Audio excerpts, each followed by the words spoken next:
Sunday तर celebrate करायचा असतो, परंतु कुठेही बाहेर जायचं असेल तर आपण मस्त घरातून पोटभरीचा नाश्ता तर नक्कीच करून जातो. आणि असा संडे जर घालवायचा असेल तर नक्कीच ही रेसिपी तुमच्यासाठी बेस्ट ठरेल. पटपट सकाळचा पोटभरीचा नाश्ता करण्यासाठी सकाळीच हा मेनू आखला होता. तर त्यासाठी इथे मी 4 अंडे आहेत ना, ते पहिले मस्त असे उकडायला ठेवले. थोडंसं मीठ टाकायचं म्हणजे ह्या अंड्यांना छान चव येते. मग काय, गॅसवरती पॅन पण गरम करायला ठेवला. 3 ते 4 चमचे तेल घालून घेतलं आणि तेल थोडंसं तापलं की त्यामध्ये 2 मोठे कांदे असे उभे आणि पातळ चिरून घेतले. त्यामध्येच हे बारीक चिरलेली 2 मिरच्या त्या पण घालून घेतल्या. आता छान असं हे मीडियम गॅसवरती परतून घ्यायचं. सकाळची घाई गडबड असते आणि संडे स्पेशल बनवायचं असतं तर ही रेसिपी मस्त असते. त्यानंतर आपण ह्याच्यामध्ये आलं लसूणची पेस्ट आहे ना, थोडीशी म्हणजे पाव चमचाला कमी असं घालून घ्यायचं आणि परत एकदा हे कांद्याबरोबर छान परतून घ्यायचं.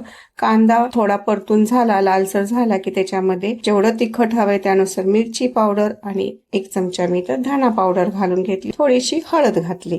ते पण थोडंसं परतून झालं की छान असं बटर ना, जेवढं तुम्हाला आवडेल तेवढं बटर याच्यामध्ये घालायचं. टेस्ट खूप छान येते. यामुळे गॅसची आच बारीक ठेवायची ह्या वेळेला आणि त्यानंतर आपण ह्याच्यामध्ये अंडी फोडून मग टाकून घ्यायचे. आता ह्याच्यामध्ये मी 4 ते 5 अंडी फोडून टाकलेल्या. त्यानंतर लगेच चवीनुसार मीठ टाकायचं आणि बारीक चिरलेली कोथिंबीर टाकायची. हे एकदम छान असं मिक्स करून घ्यायचं. 1 मिनिटासाठी बारीक गॅसवरती ताट झाकून घेतलं म्हणजे ही छान अशी फुलून येते अंडा भुर्जी. परत ह्याला एकसारखं मोकळं करून घ्यायचं, मस्त परतून घ्यायचं. तयार झाली आपली ही अंडा भुर्जी गरमागरम. हवं तर वरून परत कोथिंबीर पण घालू शकताय.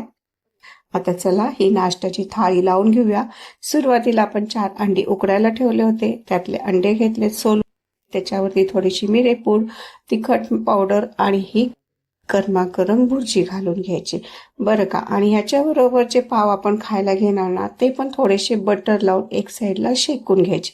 त्यामुळं ना ही अंडा भुर्जी पावाबरोबर खूप छान लागते. मग चला ह्या संडेला नक्कीच अशी ही नाश्ता थाळी करून बघा. आवडली रेसिपी तर वेदिका रेसिपीजला सबस्क्राईब करायला बिलकुल विसरू नका.